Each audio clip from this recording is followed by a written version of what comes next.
Hello and welcome back. It's really good to see you. And if you're new here, it's really nice to meet you. I'm Monty, and on this channel we talk about all things science fiction and fantasy, especially when there's a little bit of romance involved. And today we are going to be talking about first dates with authors. I know. Like, I have any room to talk about first dates. Honestly, I have not been on a first date for like almost 15 years. So I'm gonna be reaching back in my mind and trying to remember what it was like to be on a first date. And honestly, I don't even know how people date nowadays. Like, I met Mr. B the old fashioned way. I met him at a dive bar while I was on another date, but that's a story for another time. So bear with me as this old lady goes back in time and tries to remember what it's like to be on a first date and compares that to checking out some new authors that I've never read before. These authors mostly all come from the Christmas books that I was reading, a little deep dive down a strange little rabbit hole where it was all Christmas related sci-fi, fantasy, romance novels. And I thought it would be kind of fun to tell you my first impressions of the authors just based on these books in this series. So it's not quite a blind date, right? We got a mix of how these dates are gonna work. Most of them are more like kind of like when you're set up by a friend. They're like, hey, you're single, I know someone who's single, and you guys like the same music and like whatever, so you might get along, let me set you up. It's pretty much how these dates went. I kind of knew what I was getting into just because they were part of the series that included a lot of the authors I already read. But like, if you want to know a little bit about what I thought about these authors, stay tuned, and without further ado, let's get into it. All right, so first up is actually a second chance date. The first author, I have previously read a couple of books by her, but I wasn't super impressed. It was kind of like, you know, it's like one of those dates you go on where they're fine, like the person's nice enough, and like you had okay conversation, and they definitely weren't a creep. Like, you weren't trying to like get out of there and hoping you can get away from them. It just was like, it was fine. So I thought I'd give her a second go. And first up, we have the book Vixin by Tana Stone. So I first read Tana's books, a couple of them from the Sky Clan of the Tory. I still don't know how to pronounce that name. Like, whatever, it could be whatever you want it to be. And like I said, it was fine. And I did review those in one of my reading wrap-ups. I'll try to include an iCard for that if I remember. I'm really bad at that, but we're not professionals here. And when I first read those, like I said, those books were fine. So this story actually includes a species that was mentioned in the third book of that series, and that's like the Neblix species. So that was kind of cool to see that.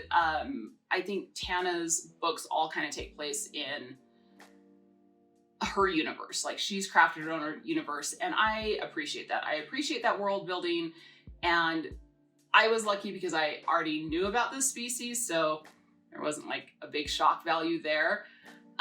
Honestly, this was a really good little story. It's about a human and a Neblix that work on a space station, and they're gonna go to different locations during the holiday season. And unfortunately, they are shipwrecked. Their transport ship crashes on an ice planet, and they're stuck together, and they have to make the best of things, and romance happens. I don't want to give too much away because, like I said, I do think this was a good little story. It had really good world building, it had great characters, and there was a good amount of tension between the characters, and there was definitely a couple steamy little scenes, so we get that. I am going to say this, though, during the steamy scenes, one in particular. I'm not 100% sure of the practicality of that scene. That's just me. I could be definitely wrong and in thinking that I don't know how that would quite work. You'll have to read the book to understand. But, and maybe I read it wrong because I had a completely different image on how this would work, and then it wasn't that. So, I don't know. If you've read the book, let me know. You know what scene I'm talking about. Tell me if that could actually work. I don't know. But other than that, it was a good little story. As far as the second chance date, I think this one went much better.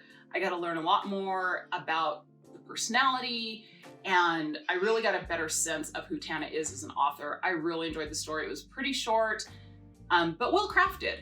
So yes, I would see this author again. And based on this second date, because Lord knows on the first date, I went home and went, but based on the second date, they would probably get a kiss. All right, so up next, this was definitely a setup date. I knew nothing about this author other than they were part of this series. And the book was Baki by Maven. So I could tell by when I was reading this book that there is definitely a larger universe that Ella has crafted. And I think these characters in these books, especially the side characters, kind of fit into that larger universe. And there's really a larger story at play. And this is probably one of the side characters that were mentioned in another book that came into this story, and we kind of get a spotlight on them. The book does give enough context that you can definitely navigate through it. It's not like you're super lost in the world or anything. But I am 100% positive there's a larger story here that the world belongs to, and it would make more sense if I knew all about that world. It is a nice little story about an outcast who finds a recently abducted human, and it's once again during the winter months, and there's a snowstorm, and yeah, they have to share very tight lodgings. But I will tell you, it's a very sweet story. It's incredibly sweet, and it also, not only does it have, it's not just about them getting together and the romance that blooms. There's also this very strong theme of self-acceptance and self-awareness and being true to yourself. And I really appreciated that. Like I said, it's really sweet. If this was the first date, I would think the person's very sweet. They'd probably get a kiss on the cheek. I will say this was probably the most forgettable book of the series just because it was just incredibly sweet, but I definitely see them again. Next up was another setup date, and this is Sakar by Ella Blake. All right, I really enjoyed this story. I liked this book. I liked the way that Ella Blake wrote, and I loved the fact that this story involved an older heroine and an older hero. They're both in their 40s, in that age range. The heroine has 2 children who are not babies. They are, teenagers and kind of that tween age. And I really appreciated that. The heroine has been widowed and then divorced. And so she's had a lifetime of experience. And I don't think we see that enough in romance books, that we have these older heroines that have had life experience, that have had prior relationships. Not all of us are 20-year-olds just out in the world for the first time, although there is nothing wrong with being 20 years old and out in the world in the first time. We've all been there. But it is nice to every once in a while read a story about someone who's more like me that has had some life experience. So pretty much the story revolves around our alien hero who crashes to Earth while pursuing some really evil aliens. And in this world, humans do know of aliens. They've had first contact, but Earth is barred from off-worlders. Pretty much because he does crash on Earth, he puts everyone at risk when our heroine finds him and kind of saves him from the crash site. And I'll tell you, this was a very sweet, loving story. It filled me with warmth. I absolutely enjoyed it. Plus, I really liked how it was kind of a down-to-earth story. That sounds ridiculous, no pun intended. But it was just very homey, down-to-earth, very comforting, and I love that about this story. Plus, there are kids in the story, there are dogs in the story, there's a whole barn filled with farm animals in the story. It's really sweet. So it was a really sweet story. I think there is probably a bigger universe of revolving around this alien species. I don't know. I haven't read any more of Ella Blake yet, but because the story was so believable and I really enjoyed it, this author would definitely get a second date from me. And if I was on this date, there'd definitely be a first kiss, and I pretty much am sure it would be very sweet and very tender. All right, and on to our next setup date, and that is Zearn by Rena Marks. So, to me, this story was a little confusing. And if I'm honest, it was my least favorite of all the books in this series. I do appreciate the fact that it involved a very strong-willed heroine who knows exactly what she wants and is not afraid to go after it. Pretty much how the story's set up is our heroine is supposed to complete a very simple mission for her company, go down to a planet and come right back. They're testing some systems and some processes in place. However, things go awry, and unfortunately she is stuck on the planet during the native species holy days, and chaos ensues. There is the trope of our hero not understanding her, or at least not letting her know that she understands him. He just lets her assume he doesn't understand her. So you get that whole trope of, you don't understand what I'm saying, but I'm going to say exactly what I want to you, and I'm going to be crass and I'm going to be very forward because you don't understand the words anyway. And maybe that's what kind of, I don't know, it wasn't my cup of tea. If you love Rena Marks, let me tell you, I think she's very talented. She writes extremely well. Like, there is nothing in that story where I was like, well, it's not crafted well. It just wasn't really my cup of tea. And I really didn't feel the tension between the hero and heroine like I thought I should. And then the way the story wrapped up was just so quick, and it left me wanting more. And yeah, so I don't know if this author is going to get a second date from me. It's not something I'm like waiting by the phone to hear him text me, nothing like that. So, okay. And the final book from this series, it's our final setup date, and that is Taliz, we don't know, alien names, by Alana Khan. Okay, gonna be super honest here. This was my favorite story out of this entire series. I love this story. I went into it not knowing anything about Alana Khan's writing, and I walked away having a very good sense of how she writes her heroes and what kind of themes she likes to play on. And I will give the warning, I don't know if Alana Khan's writing is for everyone. It depends on what you want to get out of a romance, right? If you want something that's a little more sweet, she may not be for you. I mean, this story definitely did have some sweetness in it, but just keep that in mind while I describe some things, and we'll talk about it here in a minute. So this story was pretty much, I will say our hero was not an alpha male, which I really liked. I hate super possessiveness. Like, that's a big turnoff for me. But in the story, we have our heroine who has traveled to this planet that is known for their holiday celebrations. During the winter seasons, they put on this whole thing, and it draws tourists from all over the place. And she is supposed to go there to interview one of the galaxy's most famous ornament makers. He hand carves these beautiful little ornaments and tchotchkes, and she is there to interview him. And of course, it's kind of a little bit of a mistaken identity, a little bit of a wrong assumption on her part when she does meet our hero. But, you know, even though they start off on the wrong foot, unfortunately, a snowstorm forces them to stay together when she can't get to her hotel in town, and they plod along. They're not super attracted to each other at first, so we kind of get that whole enemies to lovers things, even though they're not necessarily enemies, but they definitely don't have attraction to each other right away. But they learn about each other. And like I said, it is the first part of the book's very sweet, and you really get to see how the tension builds between our hero and heroine and how their attraction grows. And you get to learn a lot about, I will say the hero actually has a lot of depth. He is a species that was raised by another species, so he tries to adhere to their values and kind of go against his own nature in a way, because he's kind of scared of his internal nature. Now, when I said that Alana Khan's writing's not for everyone, full disclosure, I have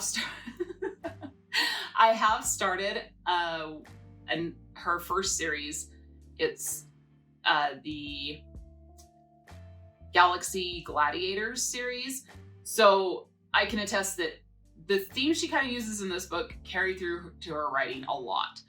And I don't know if it's for everyone.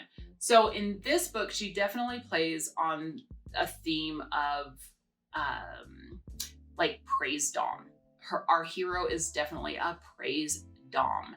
And if you're into that kind of role play and that kind of kink, then you will love Alana Khan's writing. She definitely writes heroes as very dominant lovers, but not so much as alpha males. And I know that sometimes we can get that confused, but I think there's definitely a difference.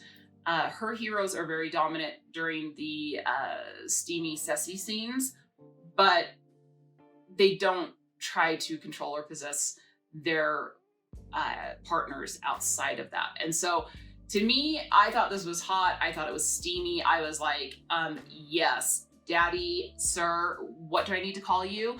It was so good.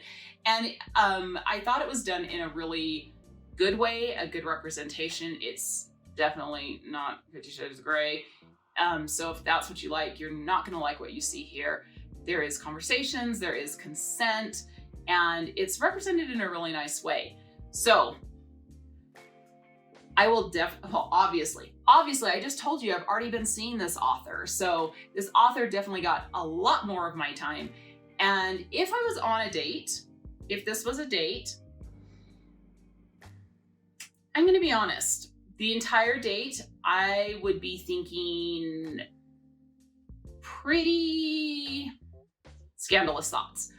I would be thinking, how can I get a playlist together of like Deftones Passenger, Godsmack Voodoo, because it might not happen tonight, but oh my gosh, yeah, definitely first kiss. And you know that kiss would be more than you could imagine. And wow, probably knock your socks off. I really enjoy Alana Khan. Definitely is my style of writing. I really enjoyed it. So there you go. Hey, Editing Monty here. Although Taliz was a happy, upbeat story, since I have read the first few books of the Galaxy Gladiators series, I feel I should give a warning about these stories.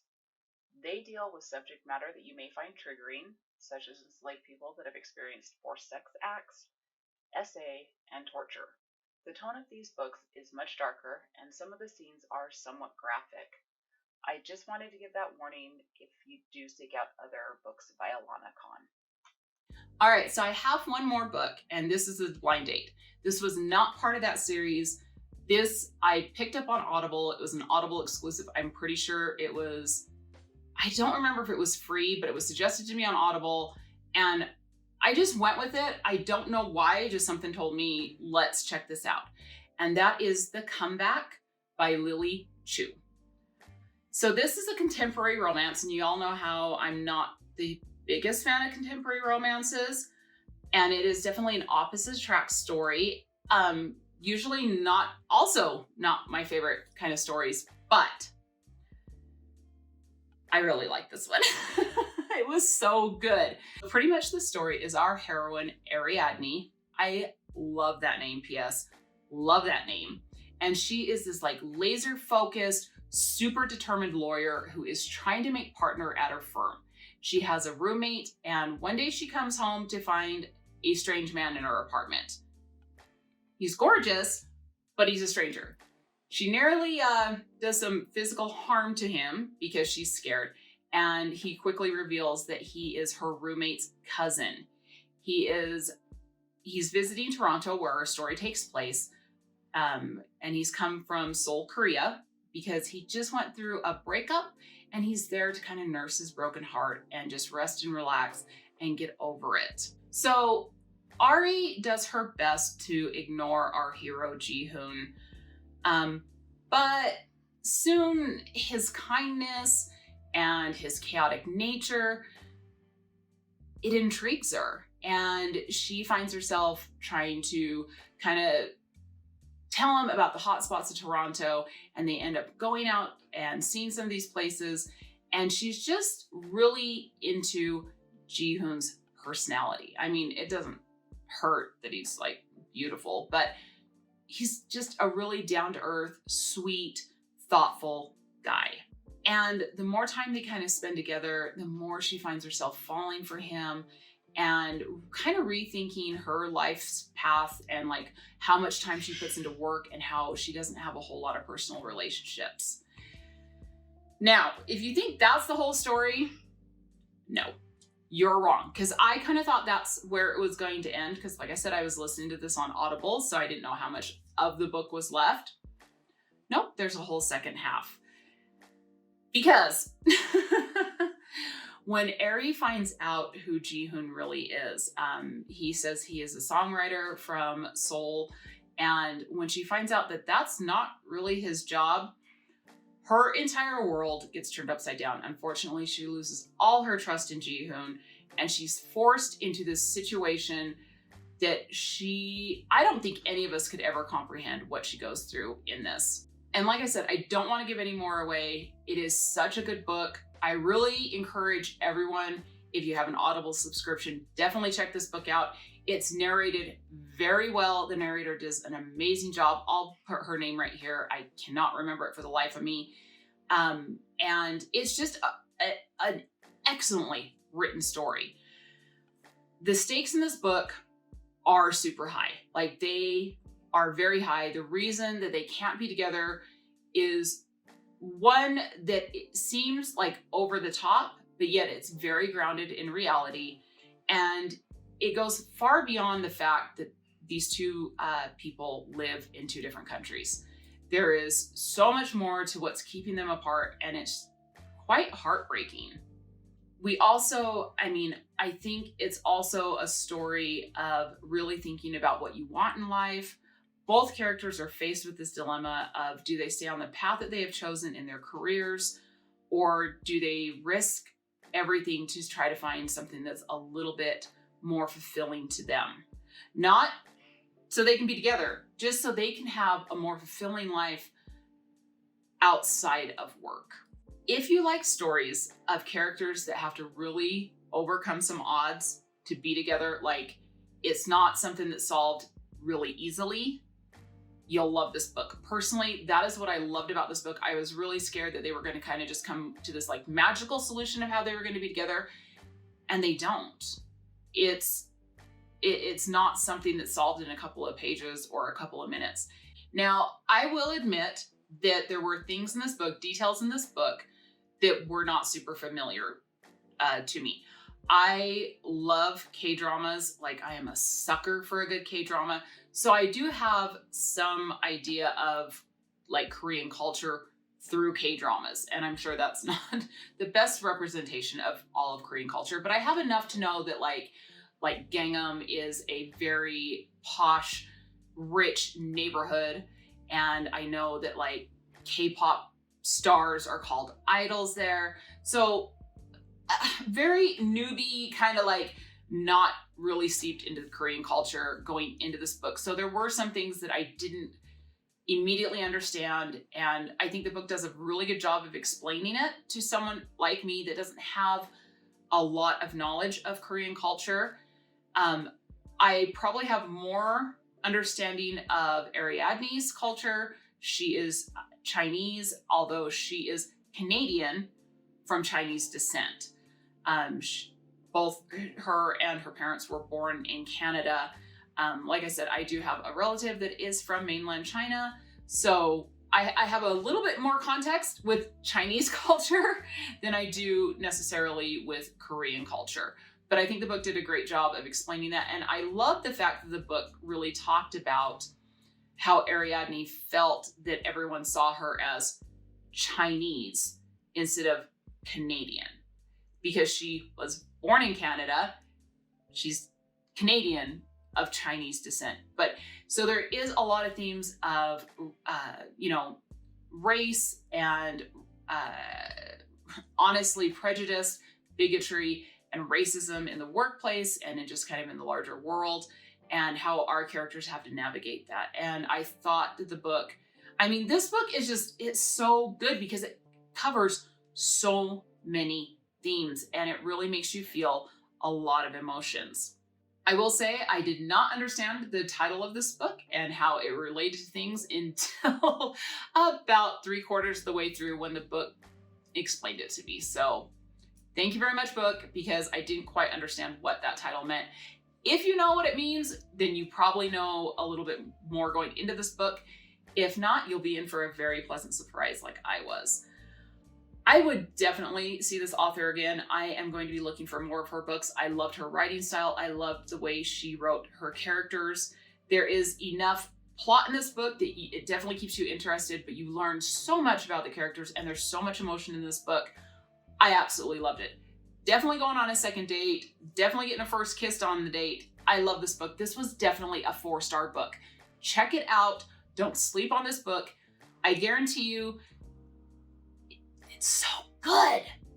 Okay, so there you go. There were all my recent dates with new authors and my second chance date.